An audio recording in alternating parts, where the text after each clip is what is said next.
There are people who move quietly through their birthday, treating it not as a celebration, but as another ordinary day. No anticipation, no spotlight, no ritual of wishing or gathering, just a soft continuation of life, as though the date never asked for anything special. Their choice is often misunderstood. To some, it seems indifferent. To others, strange. But beneath this quietness lies a story, a constellation of past experiences, emotional patterns, and unspoken expectations that gently shape the way they approach the one day meant to honor their existence. This is not a story about avoiding joy. It is a story about the psychology of being seen, the weight of attention, and the subtle ways a heart learns to fold itself when celebration once felt complicated. Here, we explore the inner world of those who treat their birthday like any other day, and why that choice makes sense. There are people who wake up on their birthday with a calmness that confuses the world around them. No rush of excitement, no countdown, no expectation of the day being different from any other. They move gently through the hours, drink their morning coffee, answer messages, sit in familiar routines, while the world quietly assumes that birthdays should feel electric, extraordinary, full of meaning. But for them, simplicity is not a lack, it is a preference. Their birthday is a day without demands, a day without emotional choreography, a day where they're not required to perform joy or participate in rituals that don't resonate with how they naturally move through their inner world. They don't avoid celebration to make a statement. They simply drift toward quietness the way some drift toward crowds. Not because they're unhappy, not because they feel unworthy, but because quietness feels sincere in a way attention sometimes doesn't. At the root of this preference lies a particular relationship with being seen. Some people feel nourished by the spotlight, its warmth, its recognition, the joy of having others turn toward them. But others feel the heat of that light too intensely. Being celebrated can feel like standing on a stage they never asked for.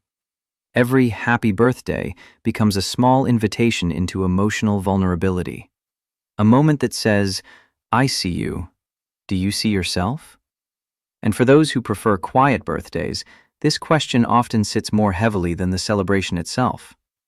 This quiet preference is not about indifference, it is about comfort. For some, birthdays feel emotionally dense, a symbolic checkpoint that brings up reflection, time passing, or the complicated relationship they have with acknowledging themselves.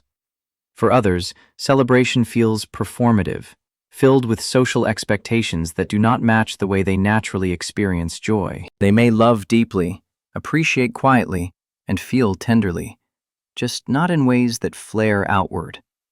Psychologically, this preference can also be explained by the emotional safety that familiarity provides. Ordinary days carry predictable rhythms. They ask nothing. They surprise no one. They glide quietly across the mind. A birthday, in contrast, disrupts the emotional landscape. It invites attention. It alters expectations. It calls for gratitude, enthusiasm, or openness, even when the person is not in a season where those feelings come easily. And so they choose neutrality, not as a shield, but as a soft boundary.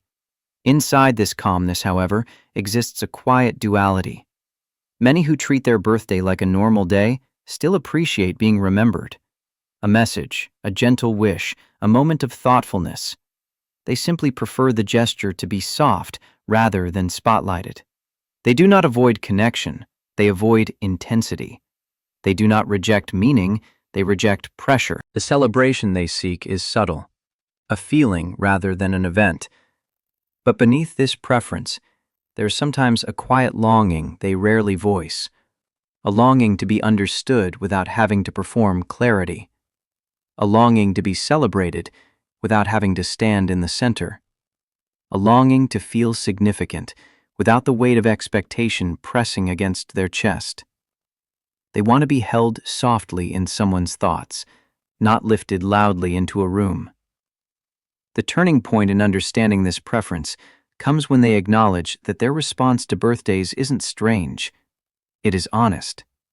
It reflects their relationship with themselves, their past, their emotional thresholds. Some carry memories of birthdays that felt disappointing or overwhelming. Others grew up in environments where celebrations were minimal, inconsistent, or emotionally complicated. Neutrality became comfort. Quietness became home. As adulthood unfolds, they discover that treating their birthday like a normal day doesn't diminish its meaning. In fact, it can deepen it. Without pressure, they are free to feel what they truly feel. Without expectations, they are free to move through the day at their own emotional pace. They may cook something they love. They may buy themselves a small gift. They may spend the evening in stillness. And each of these quiet acts becomes a form of gentle self-recognition. This is the essence of the quiet preference, a birthday that asks for nothing, yet holds everything softly. A day not celebrated loudly, but lived honestly. A day where being ordinary becomes its own kind of peace. The way a person treats their birthday is rarely a coincidence. Behind the calmness, behind the preference for letting the day pass quietly, there are often early experiences that shaped how they learned to hold this one moment in the year. Emotional neutrality doesn't appear out of nowhere. It develops slowly, layer by layer, year by year, until the absence of celebration feels more comfortable than its presence. For many, the story begins in childhood, long before they ever understood the weight of a birthday. A child's sense of self is shaped not only by what is said, but by what is repeated, neglected, or forgotten. Some grew up in homes where birthdays were inconsistent, celebrated one year, overlooked the next. Maybe the adults were too overwhelmed, or too distracted, or too unhealed to sustain ritual. The child learned early that their special day depended on circumstances beyond their control. Unpredictability turned anticipation into caution. Others grew up in environments where birthdays were acknowledged, but without emotional warmth. A cake might have been present, but joy was not. Gifts were given, but connection was missing. The celebration became a performance rather than a moment of genuine affection. Over time, the child stopped associating birthdays with intimacy and began associating them with formality or obligation. And then there are those whose birthdays were overshadowed by something larger: family conflict, financial strain, emotional instability, or even grief. The child absorbed the message, not directly, but silently, that making a big deal out of their life added tension to an already fragile environment. So they learned to shrink their expectations, to make themselves small, to quiet their own joy so it wouldn't create more noise in the household. This early shrinking becomes an adult's quiet neutrality. But the roots can also be internal. Some children were simply shy, introverted, or sensitive to attention. While other kids embraced the spotlight, they felt overwhelmed by it, too visible, too exposed, too vulnerable. The intensity of being celebrated felt like too much, as though every eye on them demanded a reaction they didn't know how to give. And so they learned to navigate their birthday by minimizing the emotional volume rather than amplifying it. As they grew older, these early patterns evolved into something more subtle: lowered emotional expectations. Not out of pessimism, but out of self-protection. If they expected little, they couldn't be disappointed. If they treated the day as normal, no hurt could catch them off guard. This isn't cynicism, it's adaptation. The heart quietly teaching itself how to avoid being bruised. There's also the deeper layer of emotional independence. Some children matured early because life asked them to. They learned to meet their own needs, emotionally or practically, long before it was developmentally fair. When birthdays came, the idea of being cared for felt foreign, almost uncomfortable. The moment others tried to give them attention, they felt exposed. Receiving felt safer in small doses, on ordinary days, not on the one day where expectations were clear and inescapable. This emotional independence hardens into adulthood as the belief, "I'm fine, I don't need anything special." But beneath that message lies its quiet cousin, I don't know how to accept more than this. The turning point of understanding these origins comes when they look back, gently, without judgment, and realize that their neutral birthdays weren't formed out of apathy. They were formed out of memory, out of patterns that once protected them, out of environments that taught them to brace themselves rather than open. And this awareness changes something inside. It brings compassion, not shame. They begin to understand why celebration feels foreign, why attention feels heavy, why they soften rather than shine on a day that asks for brightness. The neutrality they once thought was personality reveals itself as something else: emotional survival. But the realization also carries hope, because once the origins are understood, the future is no longer bound by them. The person doesn't need to transform their birthday into a spectacle. They simply begin to reconnect with the idea that being acknowledged, gently, honestly, in their own language, might be allowed. Neutrality was once protection. Understanding becomes the first step of returning to themselves. When someone treats their birthday like a normal day, it often looks simple from the outside. A shrug, a quiet nod, a gentle thank you, with no expectation of more. But inside, the psychology behind this detachment is intricate, woven from emotional patterns, self-protection, and a lifetime of learning how to navigate attention. At the center of this mindset is an often unspoken belief: special days feel risky, ordinary days feel safe. For many, birthdays stir up emotions they don't quite know how to hold. Joy comes with vulnerability, attention comes with pressure, and the idea of being celebrated comes with an invisible question: do I deserve this? Rather than face that uncertainty, they choose steadiness. They choose the neutrality of a normal day. A core psychological mechanism at play is emotional lowering of expectations. When someone expects little, they cannot be hurt by what doesn't arrive. This pattern is not pessimism, it is emotional economics, a way of conserving energy, avoiding disappointment, and reducing internal conflict. By minimizing the significance of the day, they protect themselves from the sting of unmet needs. Underneath this lies discomfort with being seen. Birthdays place a person at the center of attention, even if only briefly. For those who grew up learning to stay small, to avoid burden, to blend quietly into the edges of a room, this sudden spotlight can feel jarring. Being visible means being vulnerable. It means their emotions are on display. It means people are watching their reaction, and sometimes, even joy can feel like too much exposure. Closely intertwined with this is self-effacing psychology, a tendency to shrink rather than expand. These individuals often downplay their needs, their achievements, and their desires.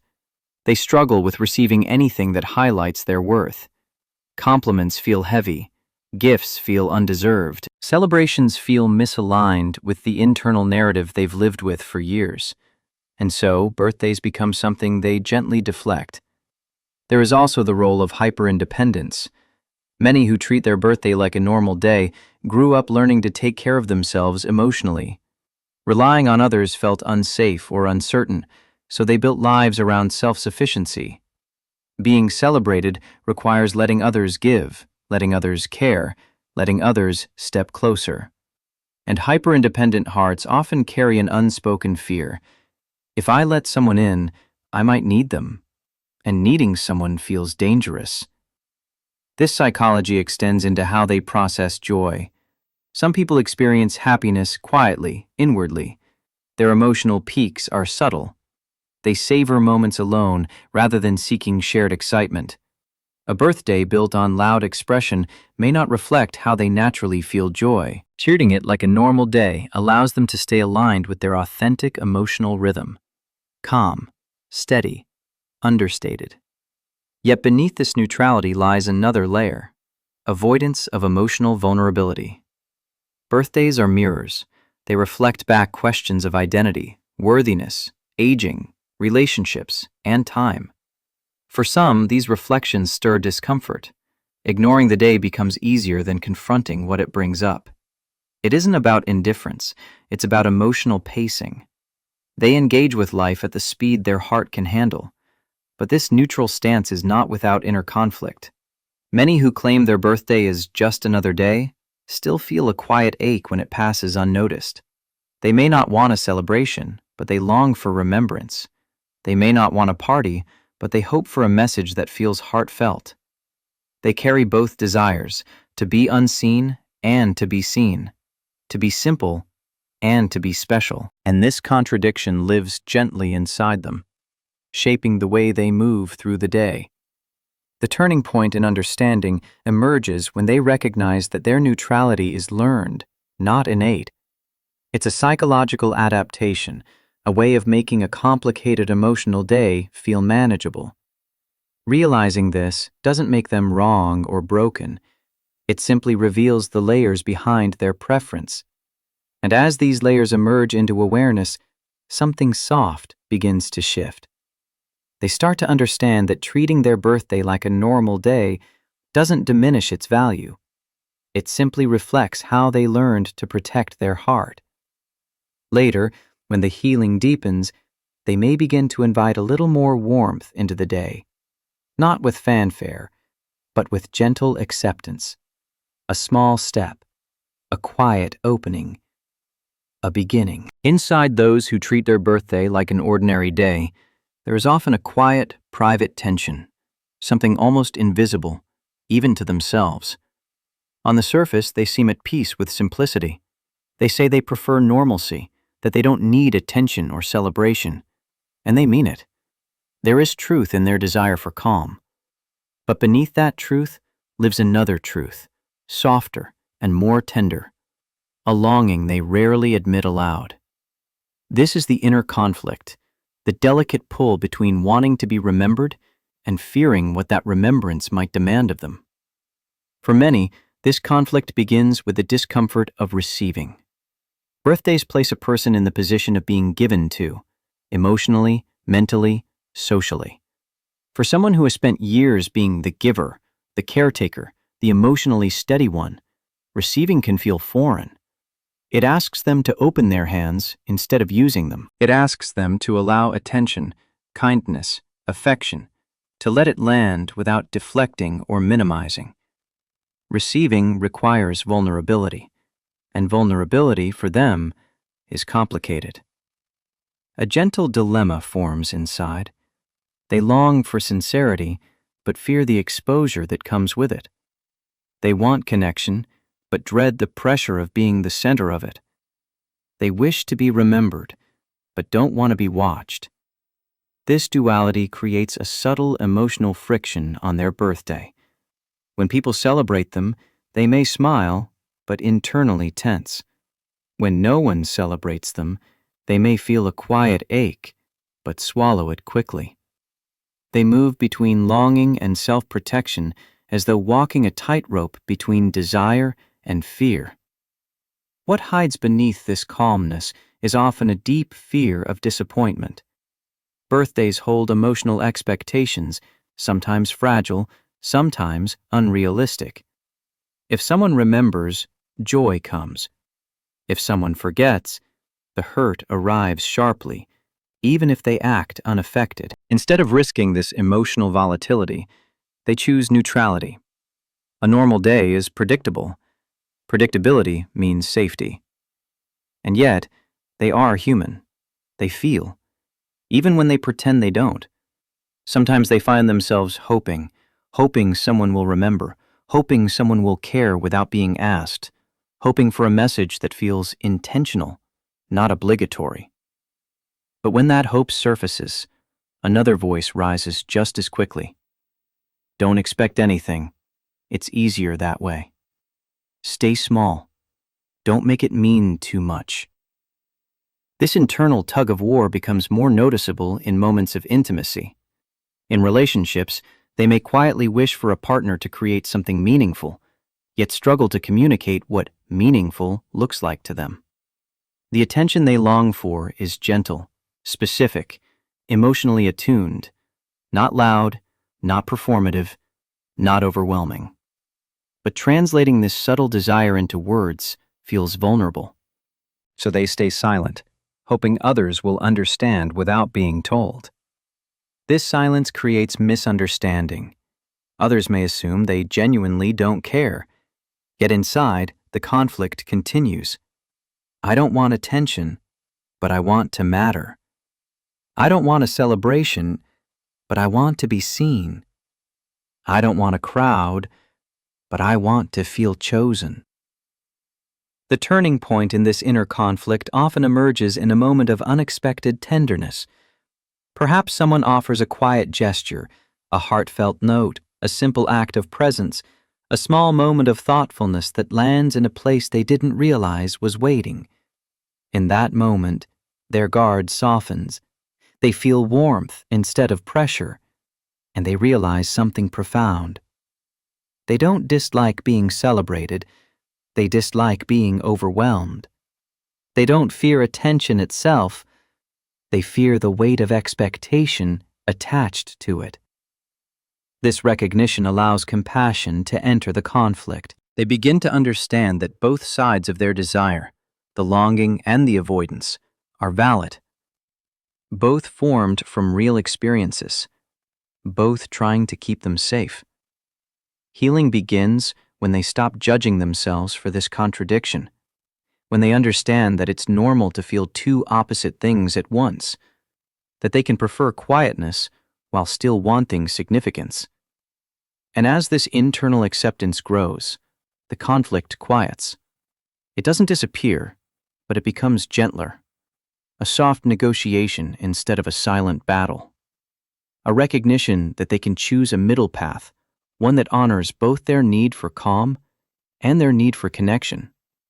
Inside this realization lies the beginning of a new relationship with their birthday, one shaped not by fear or avoidance, but by gentle self-understanding. Realizations rarely arrive on birthdays themselves. They come in the quiet days around them, when the person notices, almost accidentally, that something inside feels heavier or emptier than they expected. This chapter is about that moment, the soft, surprising interruption in the pattern, the instant when a lifetime of "it's just another day" suddenly reveals the deeper story beneath it. Sometimes the realization comes through a forgotten birthday. The day passes quietly, too quietly, and although they told everyone they didn't care, a subtle ache spreads through their chest when they notice no message, no call, no gesture at all. It's not heartbreak, it's something gentler, something more honest. A small truth rising. Maybe a part of me did want to be remembered. Other times, the moment arrives in the opposite way, when someone goes slightly out of their way to show care. A friend brings them a slice of cake. A coworker writes a thoughtful note. A partner plans something quiet yet meaningful. The gesture is small, unassuming, but it lands deeply, touching a part of them they didn't realize had been waiting. In that tenderness, they feel something unfamiliar, the warmth of being chosen. Not loudly, but intentionally, this is where the crack in the narrative begins to form. Their whole life they have treated their birthday neutrally, out of habit, out of self-protection, out of a learned comfort with emotional low stakes. But in this moment of unexpected gentleness, they sense the truth. Maybe neutrality has been armor. Maybe they've been protecting themselves from vulnerability, disappointment, or exposure. Maybe they've been living inside a version of themselves constructed out of old emotional logic. The psychological shift happens quietly, without urgency. They begin asking questions, not dramatic, but sincere. Why do I feel uneasy when someone celebrates me? Why does attention make me flinch?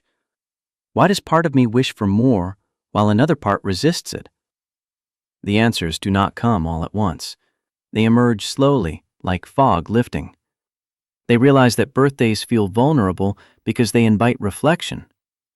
How has the year unfolded? What has changed? Who stayed? Who left? What have they lost, and what have they gained? These questions can feel like heavy doors, and treating the day as ordinary becomes a way of avoiding them. But in the moment of realization, something inside softens. They recognize that their avoidance doesn't mean they are cold or detached. It means they are human. It means their heart learned at some point that safety lives in emotional minimalism. It means their past taught them to expect little in order to be hurt less. And yet, the unexpected tenderness shows them that receiving does not always equal pain, that care does not always weigh heavily, that being remembered does not always create pressure. Sometimes it simply feels warm. This creates the break in the pattern, not a collapse, but a shift, not a revelation, but a noticing. The noticing that maybe they have wanted something all along, something small but sincere, a gesture, a whisper of appreciation, a moment of acknowledgement, a feeling of being held in someone's thoughts. They begin to see their birthday not as a performance, but as a mirror, a reflection of their relationship with themselves. And in that reflection, they recognize where the discomfort comes from: old wounds, old expectations, old emotional habits. The turning point is not about suddenly wanting a party. It's about understanding the complexity of their own guardedness. It's the first time they allow themselves to say, I prefer quiet, but I also want to feel valued. I like simplicity, but I also want to matter. This honesty changes everything. It creates space. It creates permission. It creates the beginning of a new emotional truth, that birthdays can be gentle instead of overwhelming, meaningful instead of demanding, personal instead of performative. This moment, this quiet realization, is where healing begins, not in celebration, but in awareness, not in fanfare, but in inner clarity. The person steps closer to themselves, finally understanding that their birthday neutrality was never apathy, it was protection. And now, slowly, they are learning to open the door. Healing does not require someone to suddenly love birthdays. It does not ask them to transform into a person who craves attention or embraces grand gestures. Healing here is something much quieter.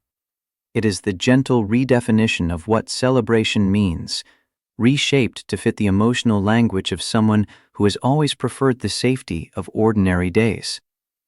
For most of their life, celebration felt like a demand, something loud, something performative, something that required them to step into a version of themselves they didn't quite recognize. But reshaping celebration begins with a simple truth. A birthday does not have to be big to be meaningful. It can be soft, subtle, personal, small enough to feel safe, yet warm enough to feel real.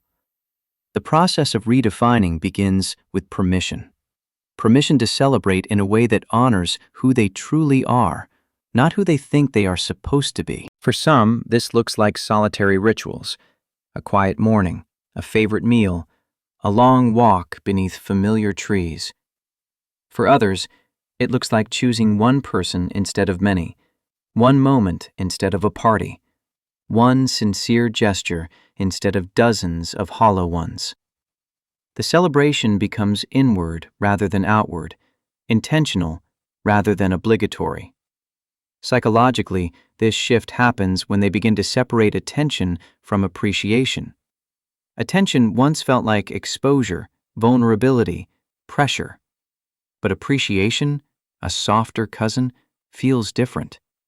Appreciation does not demand a performance. It does not require brightness or perfection. It simply asks them to allow the truth that their existence matters. And allowing this truth is often the first step toward accepting gentler forms of celebration. A key part of this redefinition is learning that receiving is not dangerous. In the past, receiving came with invisible strings, expectations to react a certain way, reciprocate immediately, or demonstrate gratitude with emotional precision. But now, as they heal, they begin to see that genuine gestures carry no conditions. A message can simply be a message. A small gift can simply be kindness. A moment of connection can simply be human warmth, nothing more, nothing heavy. This reframing loosens the old resistance. They begin to see celebration not as a spotlight, but as a soft light, dim, warm, steady. Yet the path is not linear. There are moments when the old instinct returns, when they shrink, deflect, or downplay their day out of habit. They may still say, "It's no big deal," or "I don't care." But now, beneath the surface, something has shifted. The statement is no longer a wall. It is a whisper of uncertainty, an echo of the past, not a definition of the present.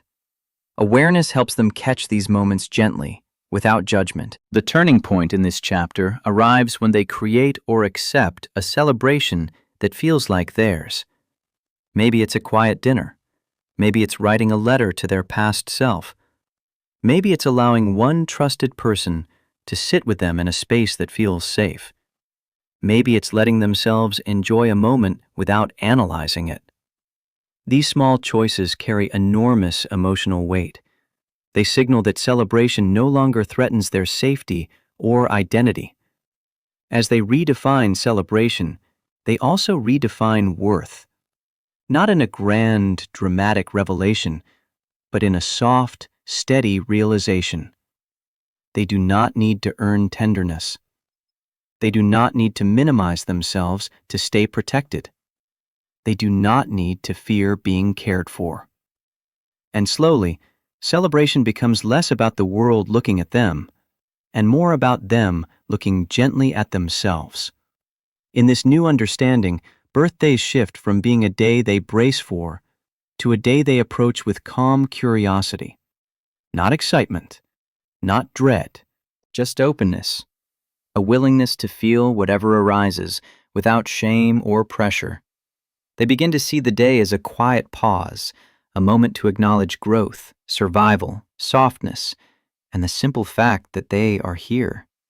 And that, in itself, is a celebration. There is a quiet point in the healing process when the person no longer treats their birthday with indifference, but with gentleness. Not celebration in the traditional sense, not noise, not gatherings, not the bright rush of attention they once feared. Instead, what emerges is something far more intimate, a soft reclaiming of themselves, a slow, steady acceptance that their existence is worth acknowledging, even if only in the most subtle, personal of ways. This reclaiming is not dramatic. It doesn't announce itself. It unfolds inwardly, like a door opening soundlessly in a long hallway. They wake up one year and find that the day no longer feels threatening. Another year, they find themselves allowing a small moment of joy. A kind message lands without discomfort. A gesture from a loved one feels warm instead of heavy. Bit by bit, the nervousness around the date loosens its grip. What they reclaim is not the birthday itself, but the relationship they have with their own presence. For so long, they equated celebration with pressure, expectation, emotional risk, the possibility of being let down. But in this new chapter, they begin to understand that celebration can be a private language. It can be a quiet recognition. I am here. I have survived. I have grown. I deserve softness. They realize they do not need a room full of people to affirm this truth. Sometimes all it takes is a single breath made with intention. This is the essence of reclaiming, shifting from avoidance to acceptance, from minimization to gentle acknowledgement. They may start honoring their birthday in small, meaningful ways, setting aside time for themselves, choosing something comforting, doing something they genuinely enjoy. These acts become rituals of self-respect rather than performances for others. A warm meal, a walk through a place that feels like sanctuary, a moment of gratitude for the version of themselves that kept going through difficult years. In these rituals, they meet themselves again. Psychologically, this stage reflects integration, the merging of the self that once avoided attention with the self that now understands its own quiet worth. The tension between longing and resistance softens. The parts of them that wanted to be unseen and the parts that wanted to be cherished begin to coexist without conflict. They no longer need to choose one or the other. They learn that it is possible to be private and still valued, simple and still significant. This chapter is also where compassion enters the narrative. They begin to look back with tenderness at the earlier versions of themselves, the child who felt overlooked, the teen who dismissed birthdays to avoid disappointment, the adult who claimed not to care because caring felt unsafe. Compassion becomes the bridge between who they were and who they are becoming. Not judgment, not blame, just understanding. The turning point arrives when they realize that reclaiming their birthday isn't really about the date at all. It's about allowing themselves to be held in their own arms and in the hearts of others. It's the moment when they no longer run from attention, but also do not crave it. Instead, they welcome whatever the day brings with openness, a message, a memory, a moment of quiet joy. From here, their birthday becomes a gentle mirror. Instead of reflecting old wounds, it reflects growth. Instead of stirring fear, it stirs gratitude. Instead of feeling like an emotional test, it becomes a soft pause in the rhythm of their life, a moment to acknowledge the complexity of being human. The reclaiming is not loud. It is soft, like the first morning light touching a room that once lived in shadow. And in this softness, they find something profound. The day no longer defines their worth, but they allow it, just for a moment, to honor it. Their birthday becomes a tender reminder, not of age, not of expectation, but of presence, of the quiet miracle of continuing, of the gentle truth that they matter, even if the celebration is no more than a breath, a thought, a small wish held quietly in the heart. And in this soft reclaiming, they return fully to themselves, not with fireworks, not with fanfare, but with tenderness, a tenderness they had always deserved.